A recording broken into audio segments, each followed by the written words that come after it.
എത്ര വലിയ ദാരിദ്ര്യമുള്ള ആളുകളാണെങ്കിലും ഖൽബിൽ ഈമാനും അള്ളാഹുവിനെ കുറിച്ച് തവക്കുലുമുണ്ടോ, നമ്മൾ മുതലാളിമാരാണ്.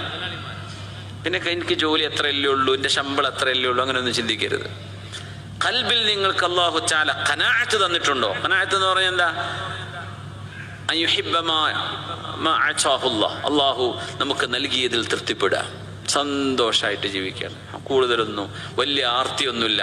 ഇവിടം വരെയൊക്കെ അന്തസ്സിൽ ജീവിച്ചു പോയില്ലേ. എത്ര ആളുകൾ എത്ര കഷ്ടപ്പെടുന്നവരുണ്ട് നമ്മുടെ മുമ്പിൽ. അൽഹംദുലില്ലാ, എനിക്കൊരു ജോലി ഉണ്ടല്ലോ, മതി. മക്കളൊക്കെ ആയില്ലേ, അൽഹംദുലില്ലാ. അല്ലെങ്കിൽ വരുമാനം ഉണ്ടല്ലോ, മതി. കുറേയൊന്നുമില്ല, ആയിക്കോട്ടെ. എല്ലാവർക്കും ഇവിടെ വരുമാനം ഉണ്ട്. എല്ലാവർക്കും നാട്ടിൽ ബിൽഡിംഗ് ആണെന്ന് പറഞ്ഞാൽ നാട് മൊത്തം ബിൽഡിംഗ് എന്ന് അറിയില്ലേ. എല്ലാവർക്കും ബിൽഡിംഗ് വരുമാനം വേണമെന്ന് വെച്ചാൽ അങ്ങനെയൊന്നും ഉണ്ടാവില്ല. കുറച്ച് ആൾക്കാർക്ക് ഉണ്ടാവും, കുറച്ച് ആൾക്കാർക്ക് ഉണ്ടാവില്ല. എല്ലാവരും കച്ചവടം തുടങ്ങിയത് വാങ്ങാൻ ആൾ വേണ്ടേ? കുറെ ആൾക്കാർ വാങ്ങാനുള്ളവരാണ്, കുറെ ആൾ കച്ചവടം ചെയ്യാനുള്ളവരാണ്. എല്ലാവരും ഡോക്ടർമാരായ പിന്നെ രോഗികൾ വേണ്ട ഇവിടെ എന്ന് പറഞ്ഞ പോലെ എല്ലാറ്റിനും ഒരു അള്ളാഹു വെച്ച ചില സിസ്റ്റമുണ്ട്. നമ്മൾ ഉള്ളതിൽ തൃപ്തിപ്പെടുക.